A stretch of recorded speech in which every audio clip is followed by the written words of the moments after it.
Hello friends, welcome to my TET class. Friends, आज हम देखेंगे संस्कृत प्रैक्टिस सेट 6। इससे पीछे हम 5 प्रैक्टिस सेट देख चुके हैं। जिन लोगों ने नहीं देखा तो डिस्क्रिप्शन में उसकी लिंक है, एक बार आप वहां से उसे ज़रूर जाकर देखें।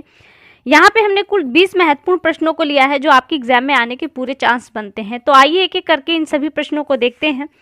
पहला प्रश्न है यहाँ पे, किस प्रत्याहार में सभी स्वर आ जाते हैं?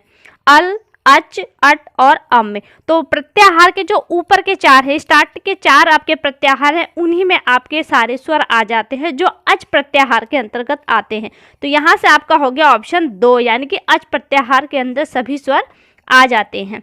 दूसरा प्रश्न देखिए, दूसरा प्रश्न है यहाँ पर, युष्माकम गृहम कुत्र अस्ति। इस वाक्य में सर्वनाम है, एकदम सिंपल सा वाक्य है। युष्माकम गृहम कुत्र अस्ति में आपको सर्वनाम खोजना है। युष्माकम गृहम कुत्र या अस्ति, तो यहाँ पे सर्वनाम शब्द आपका युष्माकम है। ऑप्शन 1 आपका यहाँ पे सही है। अगला प्रश्न देखिए, अगला प्रश्न है, एकोनविंशति शब्द का अर्थ है। एकोनविंशति, एक नौ मिस नहीं है, विंशति यानी कि 20 में, तो एक नहीं है 20 में का क्या मतलब हुआ 19। तो कौन सा सही होगा यहाँ पे?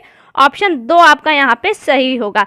अगला प्रश्न देखिए, अगला प्रश्न दिया है, चंद्रशेखर में समास है तत्पुरुष समास, अव्ययी भाव, बहुब्रीहि या फिर द्वंद्व समास।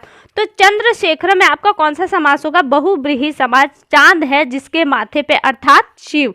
ऑप्शन 3 आपका यहाँ पे सही हुआ। अगला प्रश्न देखिए, अगला प्रश्न है कि संस्कृत में उपसर्गों की संख्या कितनी है? तो संस्कृत में उपसर्गों की संख्या एकदम फिक्स 22 है और इस हिसाब से ऑप्शन 2 आपका सही हुआ।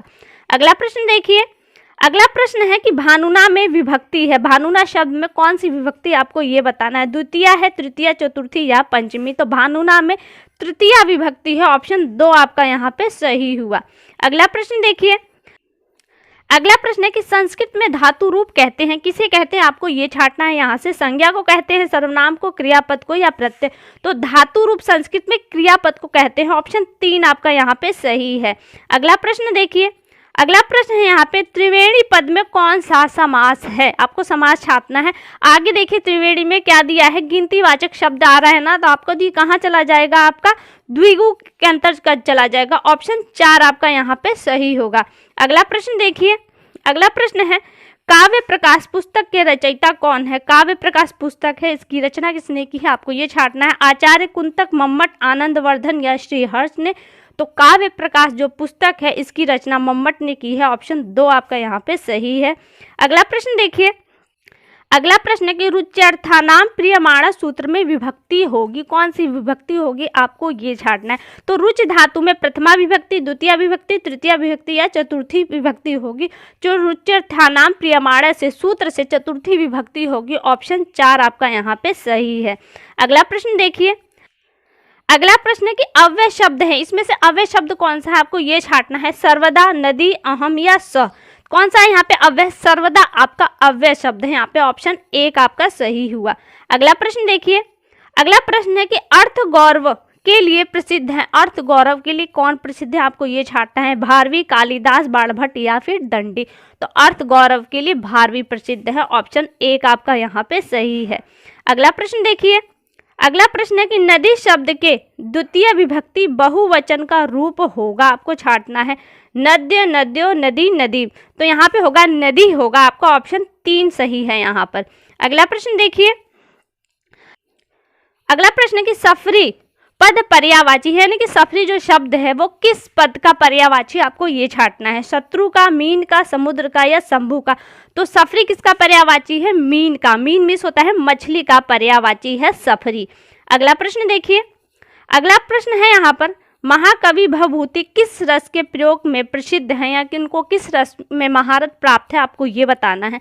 श्रृंगार रस, वीर रस, करुण रस या फिर शांत रस। तो महाकवि जो भवभूति इनकी ज्यादातर रचनाएं करुण रस प्रधान है। तो ये ऑप्शन 3 आपका यहाँ पे सही हुआ। अगला प्रश्न देखिए, अगला प्रश्न है यहाँ पे, किस समास में उभय पद प्रधान होता है?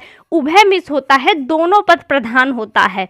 ठीक है, कर्मधारय समास, द्विगु समास, द्वंद्व समास या तत्पुरुष समास। तो यहाँ पे एक दूसरे से अपोजिट होते हैं और प्रधानता भी दोनों की ही मानी जाती है, इसलिए इसमें उभय पद प्रधान हो जाता है, यानी कि दोनों पद प्रधान होते हैं। ऑप्शन कौन सा सही है? आपका 3, यानी कि द्वंद्व समास।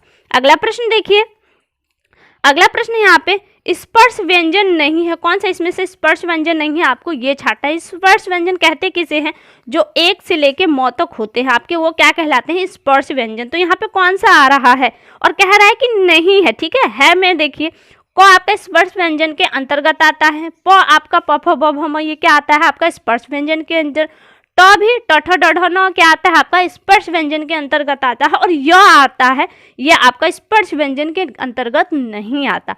ऑप्शन 4 आपका यहाँ पे सही है। अगला प्रश्न देखिए, अगला प्रश्न है यहाँ पे तमह का विलोम शब्द है। तमह मिस होता है अंधेरा। संस्कृत शब्दों के जितने ज़्यादा आप हिंदी जान पाएंगे ना, वो करना आपके लिए इजी हो जाएगा। तमह शब्द का अर्थ होता है अंधेरा, तो अंधेरे का विलोम क्या होगा, प्रकाश होगा। तो यहाँ से प्रकाश वाला पॉइंट कौन सा दिखा रहा है, ऑप्शन 2 दिखा रहा है, यानी कि प्रकाश, यानी कि तमह का अपोजिट कौन सा है, प्रकाश। ऑप्शन 2 आपका यहाँ पे सही है। अगला प्रश्न देखिए, अगला प्रश्न है कि अहिंसा परमो धर्म, यह वाक्य लिया गया है, यानी कि यह वाक्य कहाँ से लिया गया आपको ये बताना है, वेद से, रामायण से, गीता से या महाभारत से। तो अहिंसा परो धर्म कहाँ से लिया गया है, महाभारत से लिया है। अगला प्रश्न देखिए, आज की वीडियो का लास्ट प्रश्न है, निम्नलिखित में कौन द्विकर्मक धातु नहीं है। तो कौन सा छाटना है आपको, कृष है, दंड, मन या मत। तो यहाँ पे जो मन शब्द है ये आपका द्विकर्मक धातु नहीं है। ऑप्शन 3 आपका यहाँ पे सही हुआ। तो फ्रेंड्स आज के 20 प्रश्न कंप्लीट हुए। प्रश्न कैसे लगे एक बार कमेंट करके हमें ज़रूर बताएं। अगली वीडियो में आपसे फिर मुलाकात होगी, तब तक के लिए नमस्कार।